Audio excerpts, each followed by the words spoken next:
So I'd like to introduce, and I want to officially apologize about the schedule as a little bit delayed, but such is life.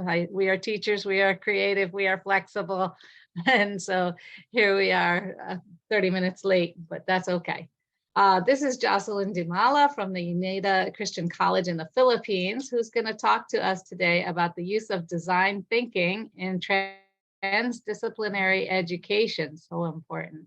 She is a global sustainability ambassador, a women in tech ambassador, and a leadership award in a women in tech technology. Ambassador, professional ambassador of global school alliances and climate action projects. So really working that multidisciplinary thing. It's so exciting. She's an honoree of Education 2.0, an International Outstanding Leadership Award winner, and to be interdisciplinary even more, she's a robotics coach. I'm so psyched to hear what you have to say, Jocelyn, about design thinking. Thank you so much for being here. Oh, hello, everybody. Thank you so much. It's my pleasure. Thank you for inviting me as well. Is it a good morning to all of you? Maybe a good afternoon to some and a good evening to me here in the Philippines. Okay, so again, it's nice to see you all here. Thank you so much. Um, Let me share with you my screen.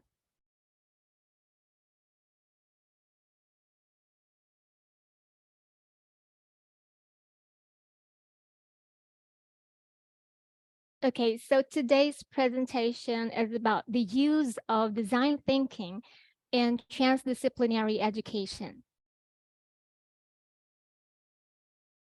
First is we have the session objectives. Number one is to introduce participants to the global education framework and the UN SDG 4. Present some challenges in global education, review the design thinking methodology, define transdisciplinary education, and learn the use of design thinking in transdisciplinary education. So this is the first question. In your school, do you prefer to work alone or work in a group? And why? You might unmute your microphones or use the chat box.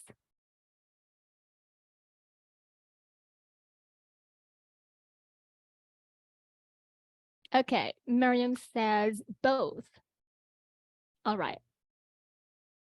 Okay, most of you says both, right? Both, that is right. Okay, according to Manisha. According to Burleson, it depends on the situation. So sometimes I like to be alone. It's so fun to get others' teachers' ideas. Too, both depends on the educational environment, which is very true. Yep, both. Okay, somebody says alone. It's Valentina. Okay, and most of you are teachers, right? And most of you says both, and it depends on the situation. Okay. Definitely. Okay. Now let's take a look at this sustainable development goal. I'm sure that we are already aware of the United Nations Sustainable Development Goals, and especially number 4, which is quality education. Okay. So our SDG 4 says that we need to ensure inclusive and equitable quality education and promote lifelong learning opportunities.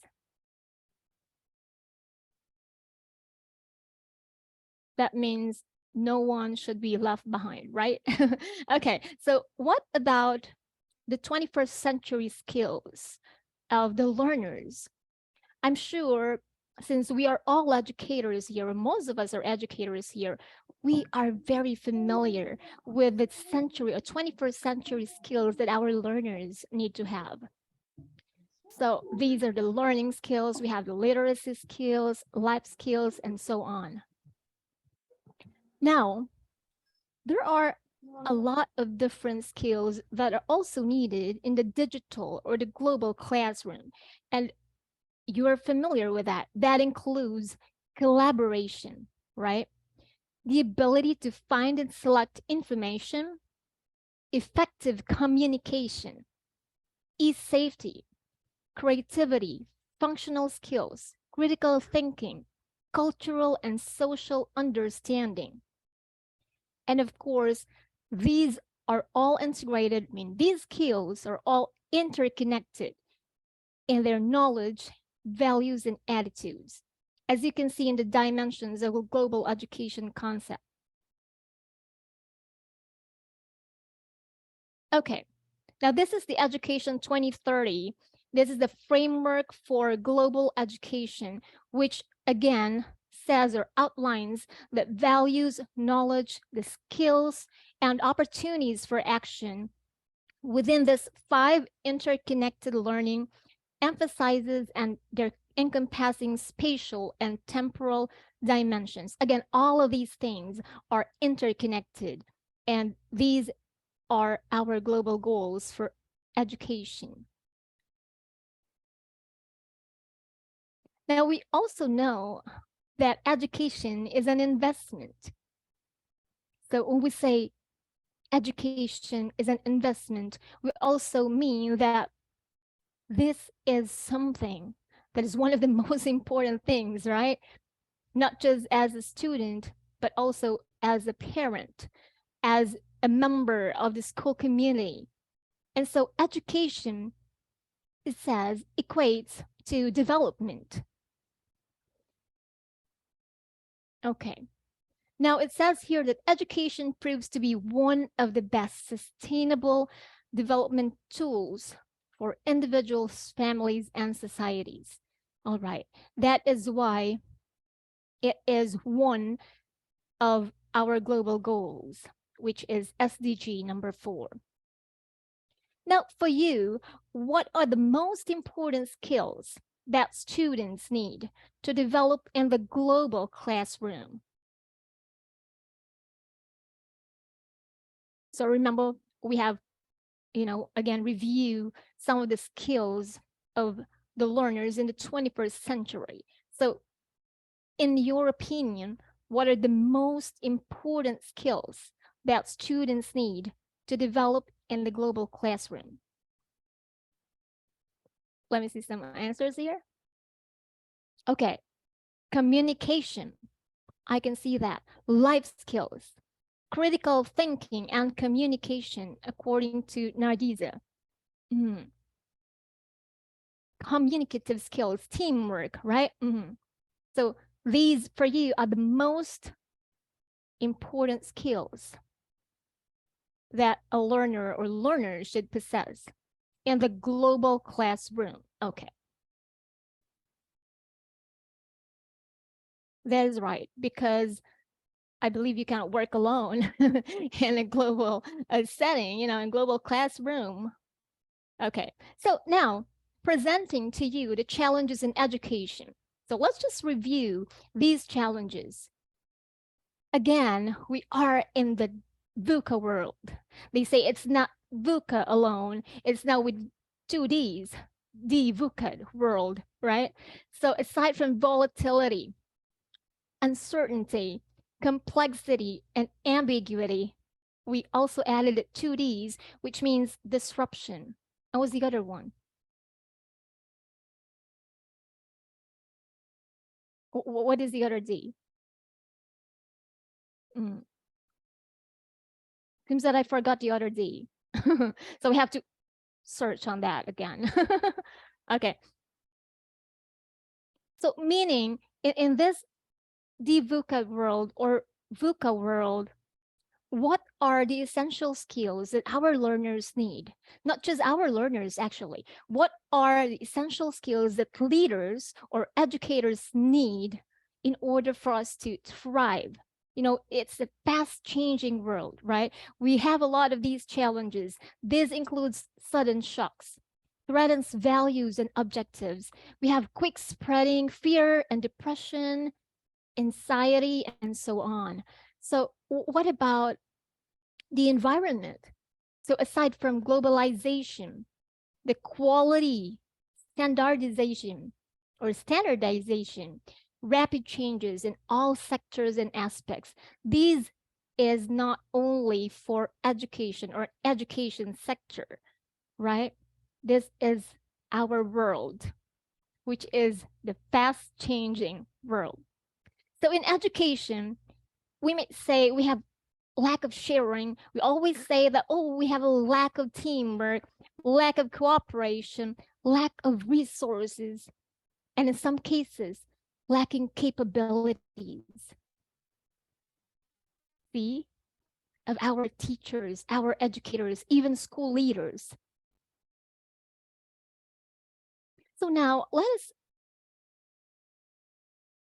try to define design thinking and transdisciplinary education. Design thinking is, I believe, it's both a methodology and a framework that provides a solution-based approach to solving problems. It's extremely useful when you use to tackle complex problems, right? Okay. Now, we know that design thinking also has been long considered the holy grail of innovation and the remedy to stagnation. It says design thinking is both an ideology and a process that seeks to solve complex problems in a user-centric way. I'm sure you are very much familiar with the steps with the process and how we do this design thinking, right? You have to empathize. We do interviews. What else aside from interviews? So that we say that we are empathizing.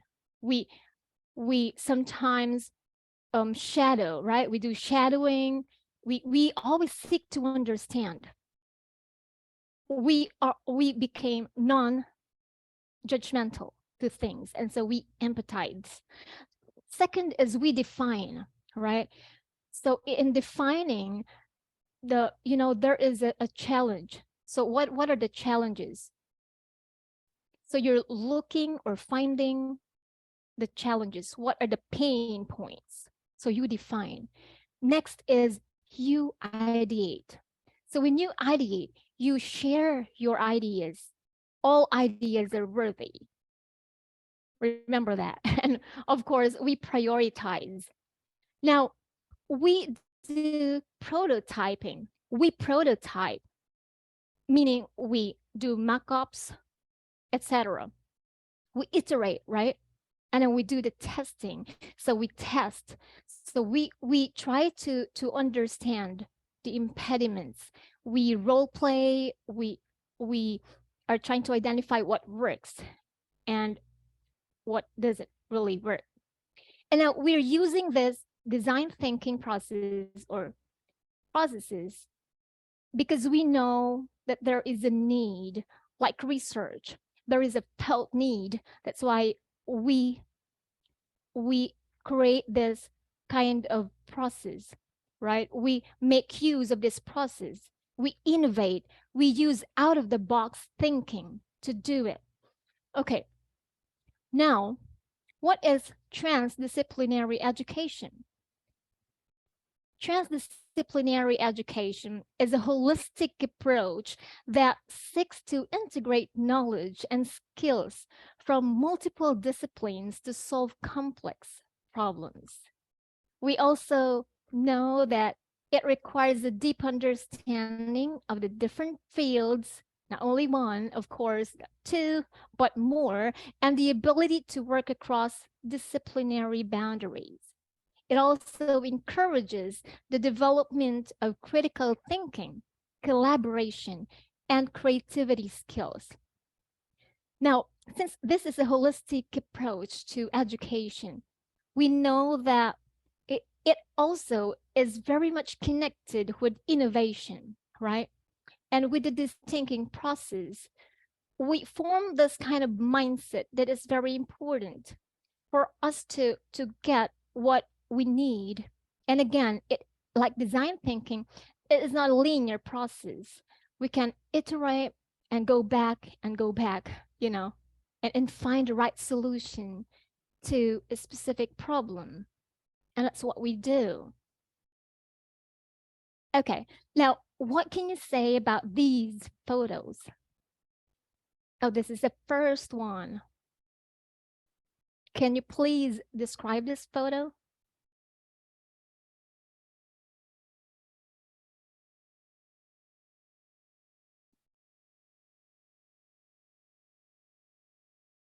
Mm. It's like, it's very ideal, right? It's like it's an educational or a global classroom from a smart city, smart school. It's kind of very ideal environment for an education system. You can see outside this building, there are greens, right? There are a lot of, you can see different sustainable programs here. And inside that building, you can see that cozy place, very comfortable place for all. What about this photo?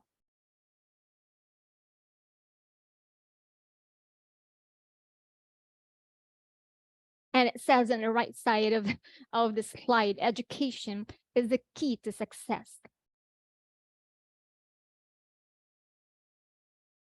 So can you please describe this photo?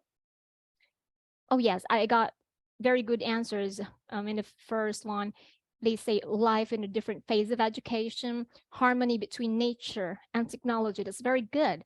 Now, Miriam says this photo now that I'm showing is, difficult teaching environment, but the students are attentive, right?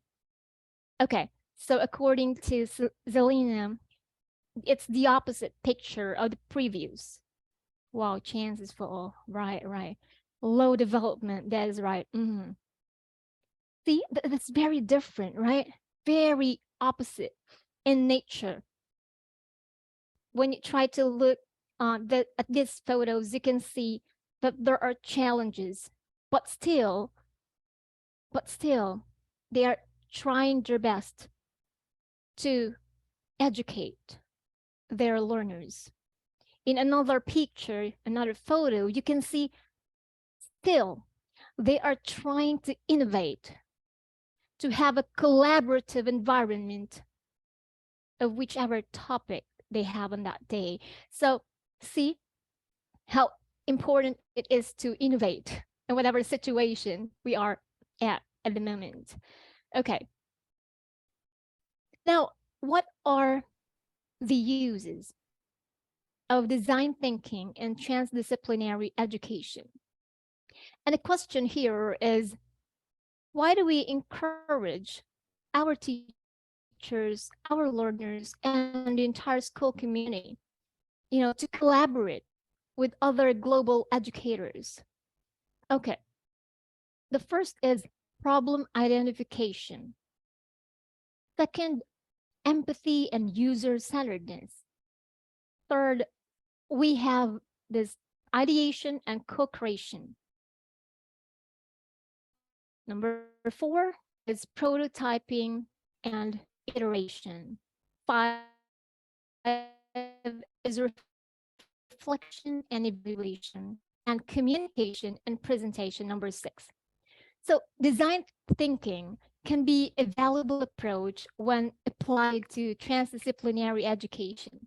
And we know that transdisciplinary education focuses on integrating knowledge and methodologies from various disciplines to address complex real-world problems. So design thinking, with its human-centered and iterative nature, aligns well with the goals of transdisciplinary education.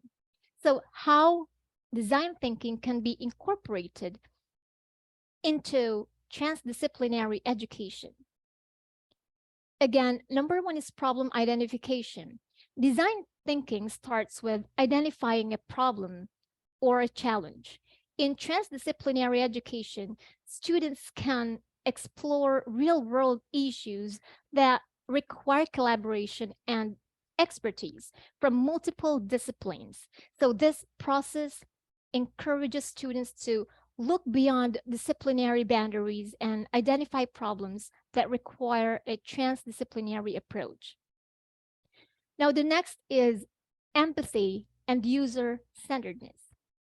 Design thinking emphasizes understanding the needs and perspectives of the users or the stakeholders. Now, in transdisciplinary education, students can engage with diverse stakeholders, including individuals from different disciplines, industries, and communities, by practicing empathy and conducting user research. Students can gain holistic understanding of the problem and identify the relevant insights. Now, the third is ideation and co creation. Design thinking promotes generating a wide range of ideas and encourages collaboration. So, in transdisciplinary education, students can engage in brainstorming sessions or design studios where they can share their disciplinary knowledge and perspectives. This collaborative environment facilitates the emergence of innovative ideas and solutions that leverage the strengths of different disciplines, which we know is very, very important. Now, next will be prototyping and iteration. Design thinking emphasizes the creation of prototypes and the iteration of ideas based on feedback. Now, transdisciplinary education, students can create prototypes of their solutions or interventions, integrating their knowledge from different disciplines. So now there is rapid like prototyping approach and testing, and students can refine their ideas, gather feedback, from diverse perspectives, and so on. Next is reflection and evaluation, which is in number 5. So design thinking encourages continuous reflection and evaluation of ideas and solutions. In transdisciplinary education, our students or our learners can reflect on the outcomes of their interventions, considering the impact on various stakeholders and the potential for future improvements. This reflection process helps students develop a critical mindset and fosters a culture of learning from failures and successes. Now we move on to number 6, which is communication and presentation. So design thinking emphasizes effective communication and storytelling. In transdisciplinary education, students or our learners can develop their communication skills by presenting their solutions to diverse audiences. And that's what we're doing here, including experts from different disciplines, policymakers, or community members. The skill is crucial for bridging disciplinary gaps and advocating for the transdisciplinary approaches in addressing complex problems. So these are the things that we try to integrate, the process of design thinking to transdisciplinary education.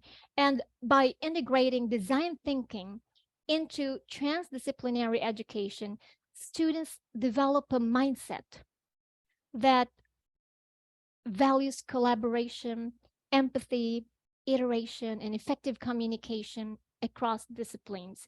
And this approach, also equips them with the right skills needed to address complex real world challenges by leveraging the knowledge and methodologies of multiple disciplines. Okay. Now, try to look at this photo. Okay. What can you say about this? I am very sure that you are very familiar with the country Philippines, right? Okay. Philippines is one of the countries with not so good technology, or let's say not so good when it comes to technological resources or the advantages in educational technology. But look at this photo. This is a photo of what we call school in a bag. See, these students came from the students in, far away place. It's actually in the mountains. And we try to find ways. We try to innovate. Okay, let me show you what school in a bag is. So there is a big company in the Philippines, which is also smart company. This is smart innovation. School in a Bag is a portable digital classroom designed to facilitate learning and basic education in remote areas without electricity. So as you can see, it says there, it utilizes mobile technology coupled with this innovative 21st century teaching and learning, um, teaching pedagogies are there, learning activities and the K to 12 content to enable learning. So with the recent trends, and again, we're in the VUCA world, the 2Ds, number one, added to VUCA is disruption. And the other one is diversity. See how disrupted, diverse this world. In the fast changing technology, we are now in not only robotics in education, but we are, you know, um, having this access to different kinds of AI or generative AI in education. We use artificial intelligence like the chat GPT and so on. So there are a lot of different innovations, but the Philippines as one of the not so, technologically advanced countries are trying to do their own innovation as a country. And I just also want to share with you before I end this presentation some of the global collaborations we have in the school. First is we do collaborative projects for Global School Alliance. We have this SDGs to save the world, and we are now in cohort 4. Also, we have different collaborations with countries like India, the UK, and even China. And we have this global exchange program. We have an academic and cultural program for our teachers and students. See? And this is very important in a global classroom. So we also have this Let's Make a Better World. Maybe some of you guys are familiar with this project from the Global School Alliance.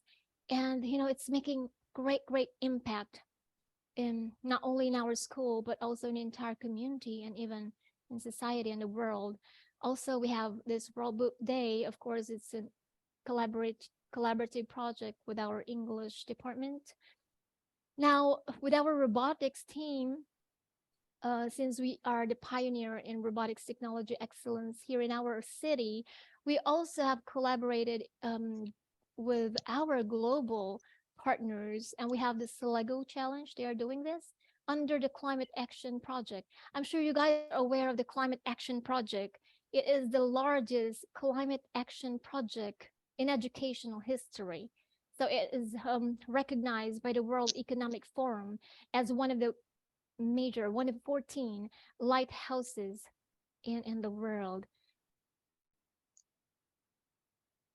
Okay, these are some of the programs that we have. Of course, we are collaborating with different experts in the field, like Jason Mays is a Google expert.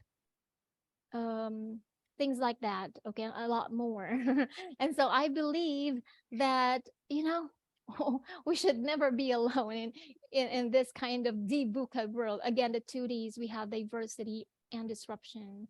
And it is very volatile world. We have uncertainties are everywhere. So we have to come together, and I'm sure we can survive and we can make it. This also would like to share with you my last slide. This is one of my favorite quotes from Steve Jobs. It says, a lot of people in our industry haven't had very diverse experiences, so they don't have enough dots to connect. And they end up with very linear solutions without a broad perspective on the problem. The broader one's understanding of the human experience, the better design we will have.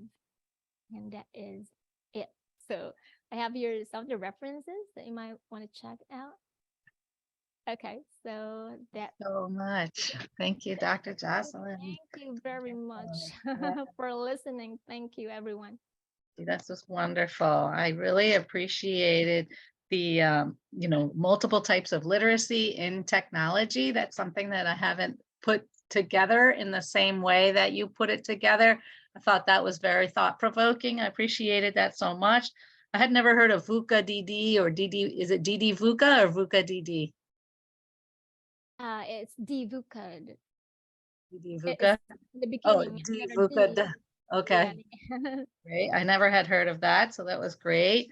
Thank you so much for introducing us to a variety of new programs that you have. And I really appreciated thinking about that, all of this, especially the media and tech literacy skills, and making that to be like equal to reading as part of other kinds of literacies. That's just so wonderful. But yeah, education is development, and that's so important. And development is education.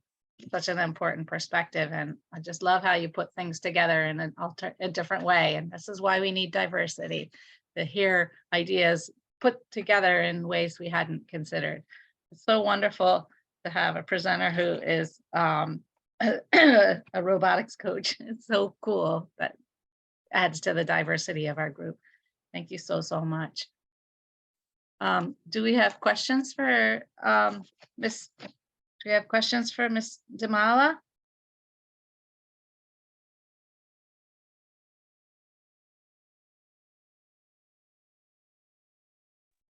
Just check the chat, see if we have any I questions. cannot see now. Yeah. Lots of people said, thank you, thank you, thank you. Someone said, is school in a bag? Can you tell a little bit more about school in a bag? The picture was adorable. Love that picture. Oh yeah, school in a bag is an innovation from Smart Technologies here in the Philippines. It happened during the pandemic, and I believe not all government or public schools were given the opportunity to have that school in a bag. They make use of technology to reach out to really far places in the Philippines, and so they found out how effective this school in a bag is. It's a wonderful technology, and it's all out there, just in a bag. It includes all the teaching materials, the learning materials and activities that they need, even if they are in the mountains. So it's really very nice technology to have. So it has a generator, it has Wi-Fi, it has Exactly. little computers for the kids. What does it have? Like laptops or Yeah, it has tablets? laptops with them. Wow, that's Mhm. fantastic. Mhm. All right. So our next speaker is Dr. Primalis. Yeah. So before presenting the next speaker, I have one more question to our presenter. So thank you for your presentation. And you know that you aligned your goal with the SDG goals number 4. And how does Indonesia, your country meets this goal? So do you still face some challenges, or Philippines, or especially in developing robotics in education? Yeah. So what do you think about it? Thank you for that question, Ms. Mukalis. Yeah, definitely a lot of challenges. I'm telling you, a lot. Even if our school is the largest private school in the city with more than 4,000 students in a junior high school, senior high school level, um, we still we still encountered a lot of different challenges, like with the verge of technology, with the robotics technology that we have in the school.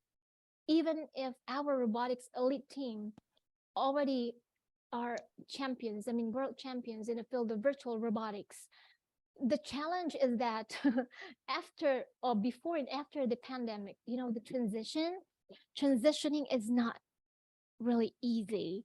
We have this vast majority of the senior high school who came into our school and enrolled, and we are not so prepared for that. You know, our challenge is now resources. We not lack, but we need more resources for us to be able to introduce to them face to face, hands on, you know, what these new technologies are. We have it virtually, we have it in digital, but when we say face to face and hands on activities for all of them, you know, it's really hard for us to cater all these thousands of students with only a few packages in robotics, which is worth more than millions of pesos in the Philippines. So yeah, still Thank you very challenging, but we much. are doing our best to. Good luck. Thank you very much. Thank you. Sadly, I think that's the case in every country. No matter how much money we have, it's never enough, right? But thank you so much. Mhm. It's never enough, right? But thank you so much. Mhm. Manisha, do you want to say something? I just wanted to say the same thing. You stole my words. I just wanted to thank everybody for coming here, for being patient, for asking and engaging, for asking questions, for engaging. And what's interesting is Dr. Marine, actually her presentation is tomorrow, but she decided to join today. And what a lovely participation we had from her. So same goes for everyone, all presenters, all participants. It would be great to have you all back tomorrow. So without much ado, I would say good night, good evening, and have a great rest of the morning to those of us on this side of the planet. Looking forward to seeing you guys tomorrow. Yeah. Thank you very much for presenters, for everyone. So see you tomorrow, and be sure that you have registered on the Google forum. Thank you. Thank you.